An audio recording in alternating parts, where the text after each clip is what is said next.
El Señor esté con ustedes. Y con tu espíritu. Proclamación de la buena nueva de nuestro Señor Jesucristo, según San Marcos. Gloria a ti, Señor. En aquel tiempo, Jesús salió de nuevo a caminar por la orilla del lago. Toda la muchedumbre lo seguía y él les hablaba. Al pasar vio a Leví, Mateo, el hijo de Alfeo, sentado en el banco de los impuestos, y le dijo: sígueme. Él se levantó y lo siguió. Mientras Jesús estaba en la mesa en casa de Leví, muchos publicanos y pecadores se sentaron a la mesa junto con Jesús y sus discípulos, porque eran muchos los que lo seguían. Entonces unos escribas de la secta de los fariseos, viéndolo comer con los pecadores y publicanos, preguntaron a sus discípulos: ¿por qué su maestro come y bebe en compañía de publicanos y pecadores? Habiendo oído esto, Jesús les dijo: no son los sanos los que tienen necesidad del médico, sino los enfermos. Yo no he venido para llamar a los justos, sino a los pecadores. Palabra del Señor. Gloria a ti, Señor Jesús. Por la lectura del Santo Evangelio, sean perdonados nuestros pecados veniales. Amén. Tomen asiento, por favor. ¿Qué es lo que hacemos cuando alguien nos descubre en una mentira, en una cosa que sabemos que está mal?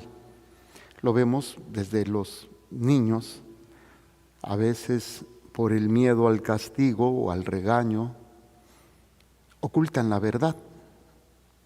Esto no es saludable, pero desgraciadamente muchas veces está en la naturaleza del hombre esconder,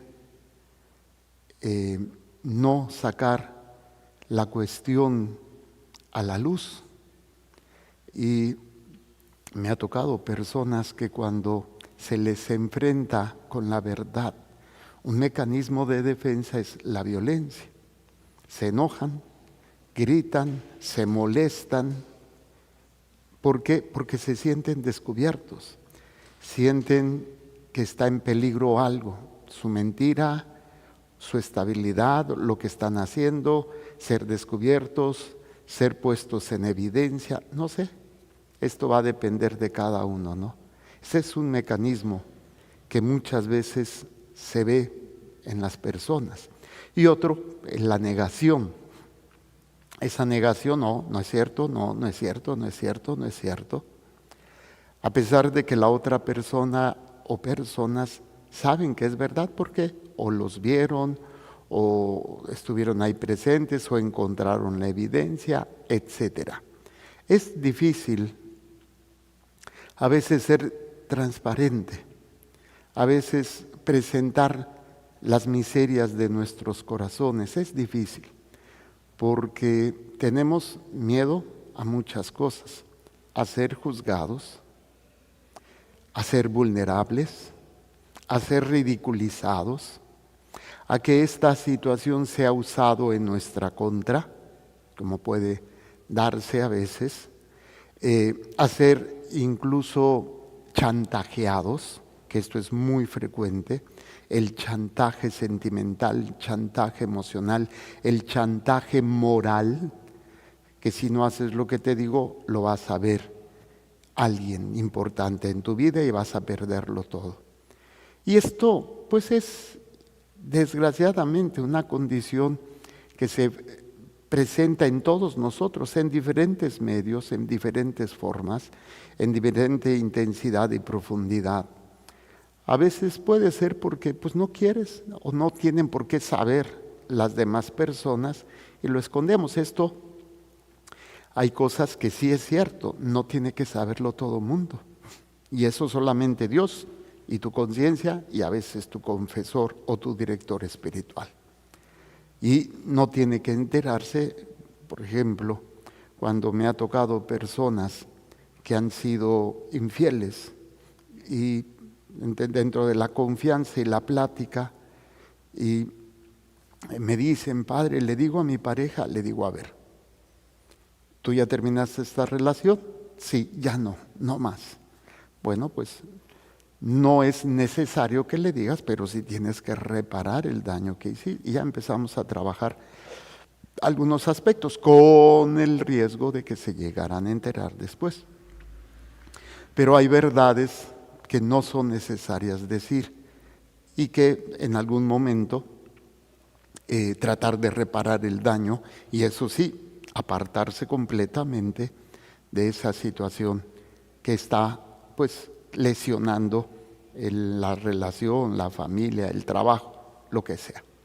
Entonces, ¿cómo actuamos cuando no podemos esconder la verdad? Cuando la persona que nos vio, que nos conoce, la persona que sabe y nosotros sabemos que sabe, pues no podemos hacer nada en cuanto a cubrirlo, mentir, o bueno, sabemos que hay personas con una actitud patológica de mentira que a pesar de todo lo niegan y lo niegan. Pero una persona, digamos, en una cierta madurez, una cierta estabilidad, pues lo único que queda es agachar la cabeza y decir perdón. Y pues voy a reparar el daño. Perdón, voy a reparar el daño que hice o la situación que se dio. Pero, ¿a qué voy con todo esto? ¿Qué pasaría si hubiera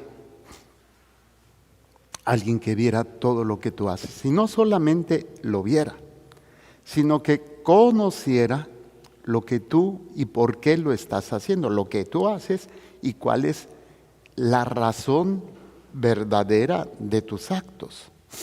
Entonces, pues, ¿qué podrías hacer? Tratar primero de enfrentar tus miserias y cambiarlas. Segundo, reconocerlas y pedir perdón.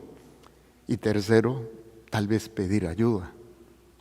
Y es precisamente esta conciencia de que Dios lo ve todo, lo sabe todo, es la que debe de acompañarnos a nosotros como católicos en todo lo que hagamos, porque Él penetra, su mirada penetra y sabe exactamente el porqué de nuestros actos, incluso conoce mejor lo que nosotros hacemos y por qué lo hacemos más que nosotros mismos, porque a veces podemos nosotros actuar movidos por circunstancias escondidas, como traumas, como heridas, como miedos, como etcétera, que a veces nos hacen actuar de cierta manera, pero Él lo ve todo. Entonces, nuestra actitud ante esto debería de ser de humildad, de arrepentimiento y de búsqueda de ayuda. ¿Cómo se logra esto? Bueno, aquella persona que tiene esa relación personal con Dios y que sabe lo que está sucediendo. Y cuando Dios, no solamente tienes una relación personal con Dios, sino que es la relación más importante en tu vida. Entonces, sabes que a Él no le puedes engañar, no le puedes esconder y que te conoce mejor que nadie. Y ahí es donde precisamente la actitud humilde, la actitud sincera, transparente y la actitud de reconocer que solos no podemos. Todo esto es precisamente lo que nos presenta esta carta a los hebreos, cuando dice: la palabra de Dios es viva y eficaz, más penetrante que una espada de doble filo, llega hasta lo más íntimo del alma y hasta la médula de los huesos, y descubre los pensamientos e intenciones del corazón. A veces, en algunas ocasiones, ya después de tratar a algunas familias, me recuerdan o me dicen: Padre, yo las primeras veces que vine o que venía aquí, pareciera que usted estuviera hablando de mi vida, estuviera hablando de lo que estoy pasando. Incluso muchas veces yo me peleé con mi esposa o yo me peleé con mi esposo porque le decía, ya le dijiste, ya veniste a decirle al Padre todo lo mío, ¿verdad? Y generar ese conflicto. Y no es que yo conozca la vida de ustedes, es la palabra de Dios quien habla, quien desnuda, quien presenta lo que hay en nuestros corazones. Esto puede ser un alivio, puede ser una transformación o puede ser una situación de miedo. Y más para aquellos que no quieren cambiar, que no quieren reconocer en que están mal. Y se da un conflicto muy interesante, triste pero interesante, de alejarse, entre comillas, de Dios, porque no queremos que nos sigan diciendo nuestras verdades. No queremos cambiar, no queremos que se nos diga la verdad. Otro ejemplo que puedo citar es que hay personas que buscan sacerdotes que les digan lo que quieren oír. Esto se dio mucho tiempo cuando salíamos, Padre Rayito, Madre y un servidor, a dar conferencias, a dar pláticas, y llegaban con uno y le decían lo que se tenía que hacer y no les gustaba y se iban con el otro, no les gustaba y se iban con el tercero y no les gustaba y se buscaban otro lugar donde les dijeran lo que quieren oír. Esto es muy frecuente dentro del corazón de los hombres, de las personas que no están dispuestos a reconocer que están mal. Y esto lo vemos hoy en día con toda esta cultura de la muerte, donde vemos que no se le puede decir a una persona que esto está mal o que esto es pecado porque se siente ofendido. No podemos hablar abiertamente, decir que el aborto es un pecado, que la homosexualidad es un pecado, que toda esta ideología de género es un pecado, porque se sienten ofendidas las otras personas. O sea, no pueden manejar la verdad, no pueden manejar la realidad de las cosas, obviamente desde la palabra de Dios, desde la verdad revelada. Porque si lo vemos desde el mundo, pues ellos están bien, desde el mundo o de la carne y del demonio, ellos están bien y no hay que estresarlos, no hay que hacerlos sentir mal, ni ¿cómo se llama? Que se sientan discriminados o que se sientan que se les hace bullying porque no se les permite. Estaba leyendo una noticia en una parte en España, una pareja de hombres unidos como pareja se iban al templo a comulgar y el sacerdote, el párroco, le dice no pueden comulgar, creo que nada más uno de los dos es creyente, el otro no, y se acercaba a comulgar y le dice no puedes comulgar, y lo sacaron en las noticias. Incluso el alcalde de esa ciudad estuvo para apoyar a esa pareja que está siendo discriminado. O sea, no podemos manejar la verdad de nuestros pecados. Y esto está haciendo que cada vez el pecado sea oculto con una máscara de verdad, con una máscara de no hay problema. Y tristemente hay gente que se lo cree, pero en el fondo es una bomba de tiempo, en el fondo es un arma que se va a volver en contra de ellos, y si no en esta vida, en el juicio final. Y eso, pues por más que uno que quiera ser prudente, pues no puedo yo quedarme callado, no puedo meterme en la vida de los demás y decir lo que tienen que hacer. Mi obligación es hablar con la verdad, tratar de vivirla, aunque como humano no siempre puedo, pero estoy en eso. Pero hablar con la verdad, y quien quiera oír, bien, para que penetre esa verdad hasta la médula de los huesos y saque a relucir realmente lo que hay en nuestro corazón. Hay gente que querrá, hay gente que no querrá, pero esto no quita que hablemos con la verdad, que digamos las cosas tal y como son. Y bueno, dice, llega hasta lo más íntimo del alma. hasta la médula de los huesos y descubre los pensamientos e intenciones del corazón. ¿Qué es lo que sucede cuando una persona tiene una experiencia de este tipo, que sale a relucir sus miserias? O lo escondemos, o lo negamos, o lo ocultamos. Y seguimos en lo mismo. Pero la palabra de Dios actúa, querramos o no querramos. Entonces, por eso mucha gente no se acerca a la palabra, no reza, no participa de la vida sacramental, porque no quiere oír, no quiere entender que está mal, que está viviendo en una situación que nosotros como iglesia llamamos pecado. ¿Sí? Toda criatura es transparente para ella. Todo queda al desnudo y al descubierto ante los ojos de aquel a quien debemos rendir cuentas. Debemos dejar de preocuparnos. ¿Qué es lo que dirán los demás? ¿Qué es lo que pensará sutano mengano?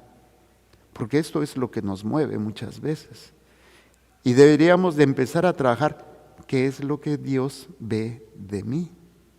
Y no en apariencia, no en, ay, se va a enojar, sino en un acto de respuesta a su amor y a su misericordia. Eso sería la acción más importante para nosotros. ¿Qué es lo que Dios está viendo de mí? Y cuando amamos a alguien, pues queremos agradarlo, queremos servirlo, queremos mostrar qué lugar tiene Él en nuestras vidas. Y ahí es cuando nos damos cuenta cuánto nos falta llegar a amar a Dios. Porque no nos preocupamos del qué dirá, nos preocupamos del castigo, nos preocupamos de que, ay, me tengo que ir a confesar. Y no es que sea mal eso, pero deberíamos de llegar a preocuparnos más bien por un acto de amor, pues Él me ha dado todo, Él me ama, Él me perdona, Él murió por mí. Yo tengo que luchar por agradarlo a Él. Bueno, dice, queda al desnudo y al descubierto ante los ojos de aquel a quien debemos rendir cuentas. ¿Sí? Pero aquí pareciera que, oye, ¿qué va a suceder con nosotros? Y nos presenta la solución, nos presenta al sumo sacerdote que va a compadecerse de nuestros sufrimientos porque Él mismo se ha hecho hombre. Esa es la importancia, una de tantas, del por qué Jesús se hace hombre, para compadecerse de nosotros, para demostrarnos que Él como hombre nos entiende, nos conoce y nos ayuda. Ese es uno de los aspectos muy profundos de la encarnación de nuestro Señor. Entrar en nuestras vidas, hacerse uno como nosotros en todo, menos en el pecado, para poder salvarnos a aquellos que creamos en Él y que queramos vivir. En efecto, no tenemos un sumo sacerdote que no sea capaz de compadecerse de nuestros sufrimientos, puesto que Él mismo ha pasado por las mismas pruebas que nosotros, excepto por el pecado. Ha pasado por todo lo que tú has pasado, tentaciones, hambre, soledad, miedo, todo, pero nada de esto lo ha llevado al pecado. Bueno, entonces, ¿qué me queda? Acercarme, óiganlo bien, acercarme con plena confianza al trono de la gracia, al trono de la misericordia, para recibir misericordia y hallar gracia y obtener ayuda en el momento oportuno. Esto lo hace el corazón que reconoce que Dios lo ve todo, lo sabe todo, pero no lo ve como un inquisidor, como un justiciero vengador, como un juez implacable, sino lo ve como un Dios Padre amoroso, que te ama tanto que envió a su Hijo y que te da todo lo que necesitas para poder llegar a vivir como hijo de Dios. Fíjense qué chulada. ¿Cuál es la negación entonces que pone en peligro nuestra vida? Creer que los demás son malos y yo no. Y ese es el peligro de juzgar. Ese es el peligro de ver el que está mal y hablar y juzgar, porque en la medida que hacemos este acto se va como nublando la vista, como haciendo esta visión de lo que hacemos cada vez más oscura, menos clara, y entonces es fácil, ay, pero ¿por qué te juntas con esta chusma? Me acuerdo esa serie de televisión que yo vi de niño, Chavo del Ocho, donde pues este personaje, doña Florinda, que se sentía de la alta alcurnia, pero vivía en el mismo lugar que los demás. Y aparte, bien chimoltrufia, ¿no? Con los tubos siempre en la cabeza y siempre de delantal, pero era de la alta. Y le decía a su hijo Kiko, no te juntes con esta chusma, como si fuese diferente ella. Eso es lo que sucede en el corazón del hombre, que se vuelve juez y verdugo y empieza a juzgar, a criticar. Entre más juzgamos, más criticamos, más ciegos nos vemos a nosotros. Somos incapaces. Y eso Satanás lo sabe. Por eso nos inculca el juicio. ¿Ya te fijaste? Ya hizo esto, ya hizo lo otro. Fíjate nada más. Porque es más fácil ver afuera que adentro. Y esto es lo que vemos en el Evangelio. Jesús empieza a ver el corazón de las personas. Y Él sabe que todos somos pecadores. Perdón. ¿Cuál es la diferencia? El que reconoce y el que no reconoce. El que reconoce se acerca con miedo, pero a la vez con esperanza. Cuando está llamando, por ejemplo, a este recaudador de impuestos. En otros evangelios dice que él, después de haber sido llamado y Jesús entrar en su casa, se levanta y dice que la mitad de sus bienes la repartirá entre los pobres y si debe algo pagará 4 veces más. Entonces, esto es lo interesante, que Jesús entre en tu corazón, donde no puedes ocultarle nada, y vamos a empezar a actuar con transparencia ante Él, con humildad, con amor y con esa conciencia de necesitarlo, de pecado. Porque la otra opción es la que tienen los fariseos, los escribas de la secta de los fariseos, pues ellos se pusieron a cuestionar cómo es que come con publicanos y pecadores. Y Jesús lo deja claro. Todo lo que yo he tratado de explicar, Jesús lo dice de una manera sublime y preciosa. Yo no he venido a los justos, sino a los pecadores. Como diciendo, ustedes son perfectos. No, yo vengo para aquellos que quieren reconocer que están mal. Los que no quieren reconocer, pues nunca me van a buscar, nunca me van a dejar entrar, nunca van a dejar ser corregidos, nunca van a buscar ese cambio en sus vidas. Y por eso los fariseos, una secta o un grupo de personas muy celosos, tenemos a Pablo, si ustedes recuerdan, eran así como que no es que fuesen malos, simplemente que eran muy apegados a la ley, pero llegaba un momento en que se utilizó la expresión eres un fariseo, o sea, eres un hipócrita porque dices una cosa y haces otra. Y este tipo de actitudes que se dan en todos nosotros es cuando vemos el mal del otro, lo juzgamos, lo señalamos, lo atacamos, lo ridiculizamos o usamos ese mal para nuestro beneficio. Pero cada acto que hacemos así nos hace más ciegos a nuestras propias miserias. No son a los justos, son a los pecadores.